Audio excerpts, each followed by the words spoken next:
Edgar Degas est né dans une famille de la grande bourgeoisie parisienne. Exilé à Naples depuis 1789, et c'est seulement ses humanités terminées qu'il est entré en apprentissage.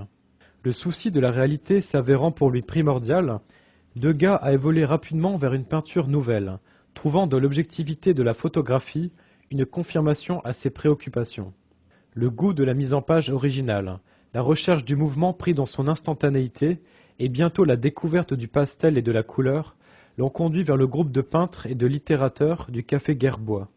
Épris de modernité et admirateur de la vie urbaine, il a côtoyé régulièrement les peintres impressionnistes et exposé avec eux dès 1874, mais ne les a jamais rejoints dans leur goût de la campagne et du plein air. En fait, le plein air l'intéressait peu, et il s'y montrait de toute façon mal à son aise. Il préférait le geste au paysage, privilégiant l'évocation du mouvement et la géométrie du décor. À compter de 1879, à travers des œuvres telles que La femme à la coiffeuse, Degas s'est intéressé presque exclusivement au thème pourtant fort ancien des femmes. Ironique, parfois cruel, mais toujours objectif et brillant dans la représentation, il pouvait donner libre cours dans ses œuvres à son irréductible misogynie.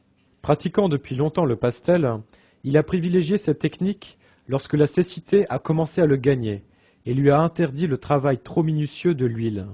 Il en a profité pour évoluer vers une technique plus enlevée et plus libre, modelant les volumes par le seul moyen de la lumière et relevant l'ensemble par quelques touches de couleur pure. La danseuse rajustant son épaulette a été réalisée aux alentours de 1897 et est un magnifique exemple de ce goût de Degas pour la représentation des danseuses. Si besoin en était, cette œuvre amusante nous montre comment Degas a répandu largement sur ses tableaux la couleur que Manet, dans les siens, avait libérée de l'ombre.